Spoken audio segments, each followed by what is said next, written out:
시간에는 교과서 105쪽 지난 시간 이어서 전기전도성과 도체, 부도체, 반도체에 대해서 한번 생각해 보도록 하겠습니다. 자, 교과서를 봅시다. 고체의 전기저항이 물질마다 다른 것은 전기전도성이 다르기 때문이다. 전기전도성은 뭘까요? 전기가 잘 흐르는지를 나타내주는 척도라고 볼 수 있습니다. 전기전도성이 크면 그 물질의 저항값은 어떨까요? 작겠죠. 물질의 전기전도성이 크면 전류가 잘 흐르고 반대로 전기전도성이 작으면 전류가 잘 흐르지 못한다. 자, 고체는 전기전도성에 따라 도체, 절연체, 반도체로 나눕니다. 우리가 절연체는 다른 말로 부도체 또는 유전체라고도 부릅니다. 영어로는 인슐레이터고요. 도체는 컨덕터, 반도체는 세미컨덕터 이렇게 부릅니다. 구리나 은 같은 애들은 도체죠. 전기가 잘 통하고 그래서 전기전도성이 크다. 반면에 다이아몬드나 석영 같은 절연체는 원자 사이로 전자 이동하기 어려워 전기전도성이 낮다. 부도체니까 그렇죠. 자, 실리콘이라고 부르는 우리 규소, 저마늄 같은 반도체는 좀 둘과는 좀 다른 성질을 보여준다고 합니다. 평소에는 전류가 잘 흐르지 않지만, 그죠? 띠간격 이상의 에너지를 흡수하면 전류가 흐른다. 그러니까 요 에너지가 공급되면 흐르고 공급되지 않으면 흐르지 않는다 이 말입니다. 그래서 어떤 기준이 있고 또는 뭐 조건이라고 볼 수가 있겠네요. 그래서 전류가 흐르고 안 흐르고 디지털이죠, 그죠? 1력. 자, 고체가 도체, 절연체, 반도체 성질을 갖는 까닭을 에너지 D의 차이로 알아보자. 자, 에너지 D가 나오는데 이 그림은 뭐 나온다고 봐야죠, 그죠? 도체 같은 경우에는 이 전도띠와 원자가띠가 이렇게 겹쳐져 있습니다. 보시면 도체는 일반적으로 원자가띠와 전도띠가 겹쳐져 있다.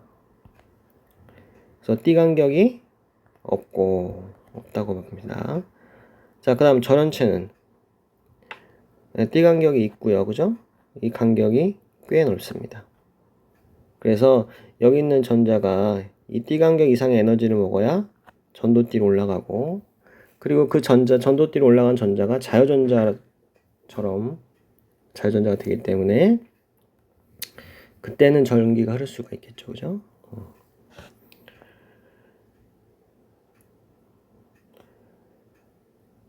반면에 반도체는 띠 간격 역시 있죠. 하지만 이 간격이 띠 간격 간격이 부도체보다는 작습니다. 그래서 이 간격 이상의 에너지를 주면은 역시 전도띠로 올라간 자전자들이 전기가 흐를 수 있습니다.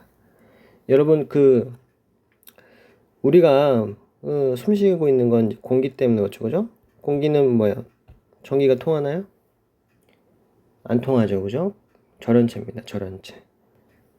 공기가 전기가 통한다면 말이 안 되죠, 그죠? 지금 콘센트가 노출되어 있는데 우리는 다 감전되어 있을 겁니다. 근데 이제 절연체인 공기도 전기가 통할 수 있습니다. 특별한 조건. 그죠? 아까 말했듯이 띠 간격 이상의 에너지가 공급되면 전기가 흐를 수 있어요. 그죠?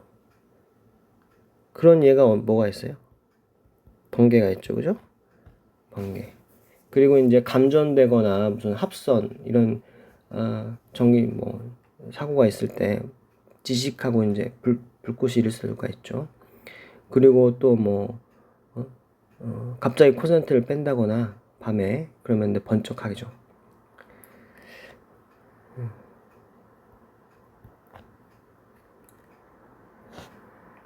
자, 도체 한번 더 읽어봅시다.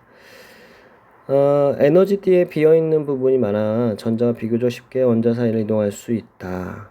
또 외부에서 전기장을 걸어주면, 여러분 전기장은 일단 정의는 이랬습니다. 전기력이 미치는 공간. 중력장은 어떻게 될까요? 중력이 미치는 공간. 우린 중력장 안에 살고 있죠. 그래서 중력을 받습니다. 중력장이 없는 곳에 가면 우린 중력을 받아요, 안 받아요? 예, 안 받죠, 그죠? 그럼 전기장을 걸어준다는 얘기는 뭘까요? 예, 그 전기장이 있는 공간에 전하. 그죠? 전기를 띤 입자를 전하라고 하죠. 그죠? 전하가 이제 전기력을 받을 수가 있다는 얘기입니다. 하여간 이렇게 전기장을 걸어주면, 그죠? 자유전자, 전도띠에 올라가 있는, 그죠? 전도띠에 있는 전자들이 어떻게 됩니까? 전기장에 의해서 힘을 받으니까 이동하게 되고, 이런 전자의 흐름을 전류라고 하잖아요. 그죠? 전기전도성이 좋다. 자, 도체와는 달리 절연체는 원자과 띠가 전자로 채워져 있고, 예, 가득 채워져 있습니다. 원자과 띠와 전도띠 사이의 띠 간격이 매우 커서 전자가 전이하기 어렵다. 한편 반도체는 그림과 같이 원자과 띠가 전자로 모두 채워져 있는 것은 절연체와 같지만 원자과 띠와 전도띠 사이의 띠 간격이 비교적 작아 띠 간격 이상 에너지를 흡수하면 전자가 전도띠로 전이하여 전류가 흐를 수 있다. 따라서 자 여기 중요합니다. 원자과 띠와 전도띠 사이의 띠 간격은 고체입니다. 고체의 전기 전도성을 결정하는 중요한 뭐가 된다? 요인이 된다. 자, 봅시다. 추가적인 설명을 해야 되겠는데요. 자, 도체 같은 경우 어떻게 돼 있다고 했어요? 원자과 띠가 가득 채워져 있지 않고 일부만 채워져 있다고 했습니다. 그죠? 그 다음에 부도체 같은 경우는 어떻게 됩니까? 전체 가득 채워져 있습니다. 그 다음에 반도체 같은 경우 어떻게 돼? 역시 가득 채워져 있습니다. 그죠? 부도체와 반도체는 원자과 띠가 원자과 띠의 전자가 가득 채워져 있다는 것은 공통점이지만 그 위에 있는 잘못 그렸네요. 가득 채워져 있다는 건 동일하지만 전도띠가 부도체는 띠 간격이 넓죠. 저 위에 있는 거고 반도체는 전도띠가 어떻게 돼? 가까이 있다 이거죠.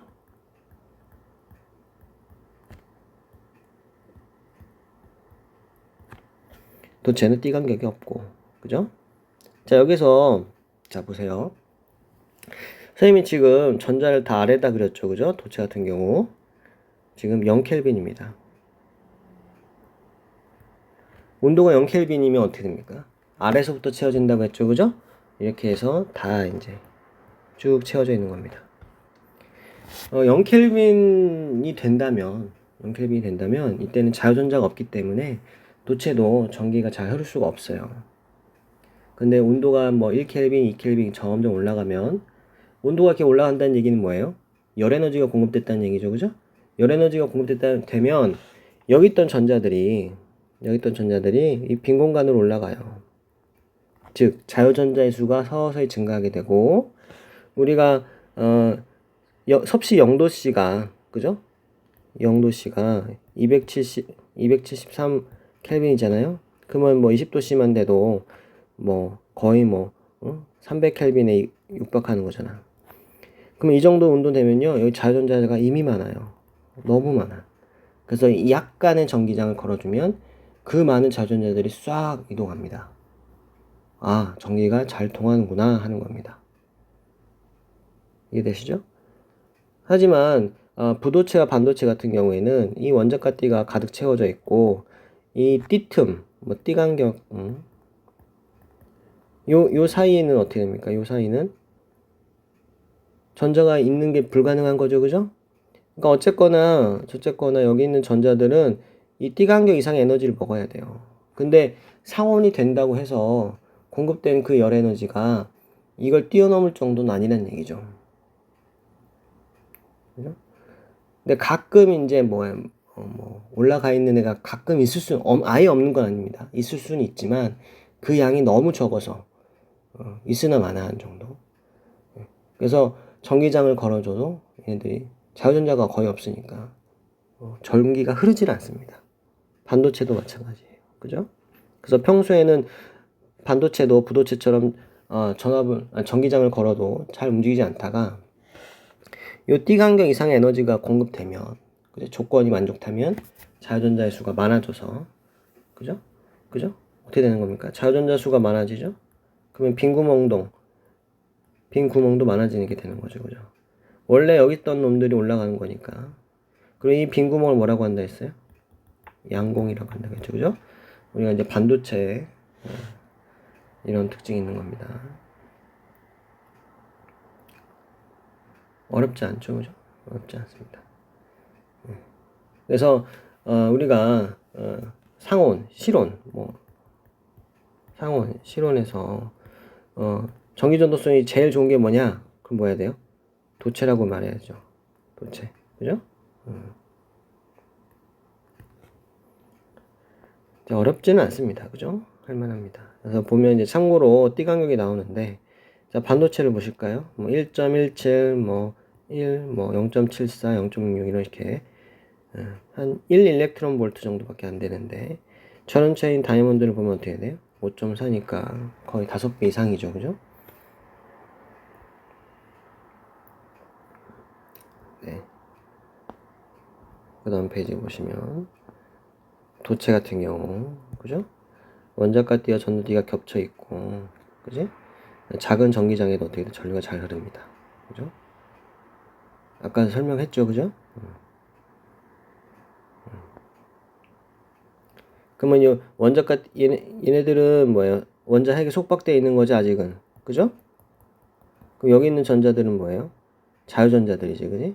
여기 있는 전자들, 그죠? 여기 있는 전자들. 띠 간격은 있다 없다? 없다라고 했고, 자, 부도체인 경우에는 그죠? 띠 간격이 넓어서 전이 매우 넓어서 전자가 전도띠로의 전이가 거의 불가능하다. 그래서 자유전자들이 거의 없기 때문에 전기가 잘 통하지 않는다.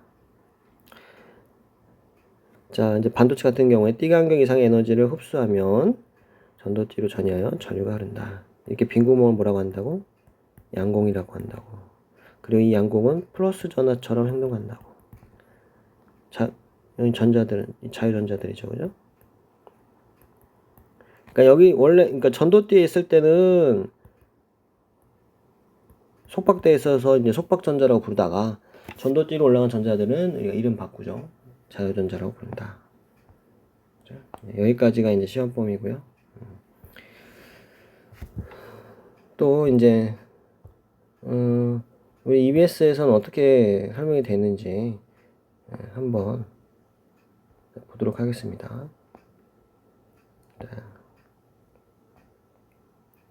지난 시간에 설명했죠. 전도띠, 원자과띠, 그죠? 가장 바깥쪽에 있는 전자, 그죠? 원자과 전자라고 하는데 이 원자과 전자가 있는 붙여야 되는 원자과 전자가 있는 띠가 전자과 띠다. 그 아래에도 띠가 있지만 굳이 표현하지 않는다. 그 다음에 전도띠는 원자과 띠에 있는 에너지 띠인데 이 전도띠로 올라간 전자들은 자유전자라고 부른다. 그래서 원자와 원자 사이를 자유롭게 움직일 수 있는. 자, 그 다음에 고체의 전기전도성 했죠. 수업했죠. 그죠?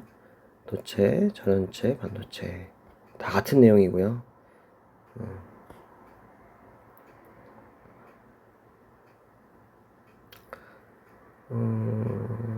자유전자 설명이 되어 있네요. 그죠? 양공. 그죠? 양전화 역할, 양전화 띤 입자와 같은 역할을 한다. 자, 그러면, 자, 봐요. 도체 같은 경우에는 이제 실온, 상온에서도 자유전자가 이미 많기 때문에 전기장을 걸어주면 이 자유전자들이 작은 전기장에도 움직인다고 했어요. 그죠? 여기서는 뭐 거의 없으니까, 띠 간격이 넓으니까 전원체와 부도체 같은 경우에는 움직이는 애들이 없고, 전기장을 걸어도. 그 다음에 반도체 같은 경우에는 만약에 이렇게 띠 간격보다 작은 에너지가 공급되면 뭐 자유전자가 없는 거니까 전기가 통하지 않다가 띠 간격 이상의 에너지가 공급되면 자유전자들이 많아지고 양공들이 또 많아져요. 그러면 봐요. 자유전자의 수와 그죠? 4개라고 하면은 양공의 수도 몇 개야? 4개가 나와야겠죠. 그죠? 맞죠? 여기다가 이제 전기장을 걸어줘요. 전기장을 걸어주면 자유전자가 움직이겠지 당연히. 그지? 근데 양공도 움직입니다. 만약에 자유전자들이 왼쪽으로 움직인다고 하면 양공들은 어떻게 움직여? 예, 빈 구멍들은 오른쪽으로 움직입니다. 반대로 움직이겠죠, 그죠?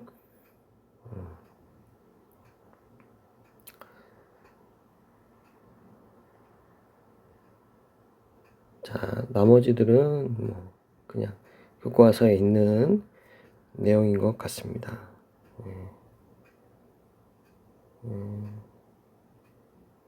굳이 뭐 이게 따로 짚어줄 내용이 없네요.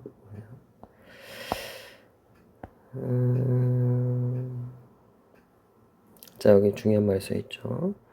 원자가 뒤에 전자의 빈자리인 양공도 전류를 흐를 수 있게 해준다. 좀 표현이 좀 애매한데, 그죠?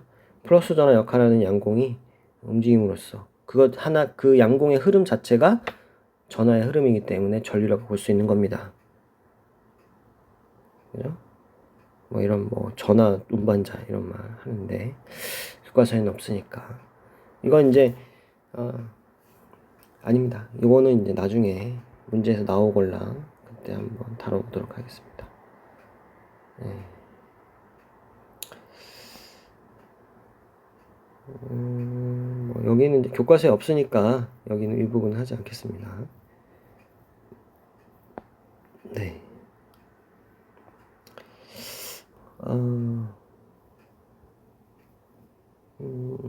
자, 요 그래프 한번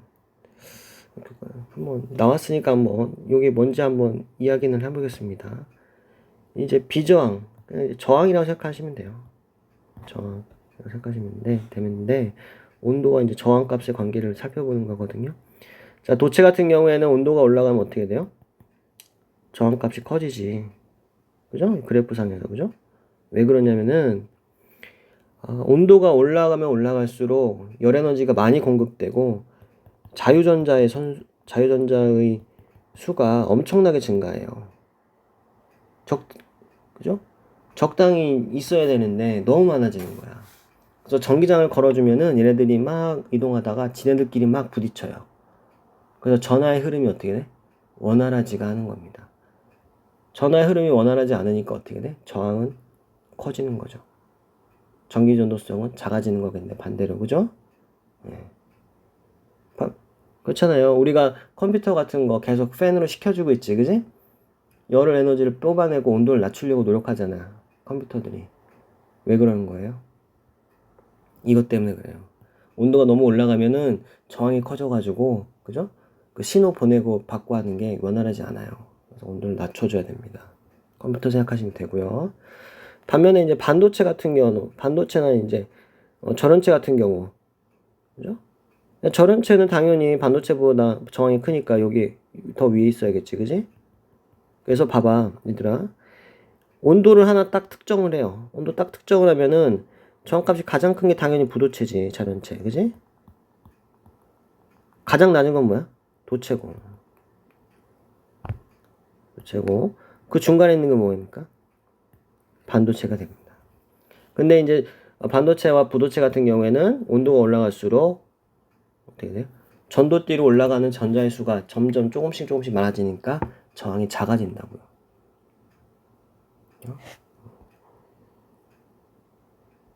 써있네요, 그죠? 도체 같은 경우 온도가 증가할수록 저항값이 증가한다. 왜 그래? 전자가 원자 사이를 통과하기 어려워지기 때문이다. 원자 운동이 활발해집니다.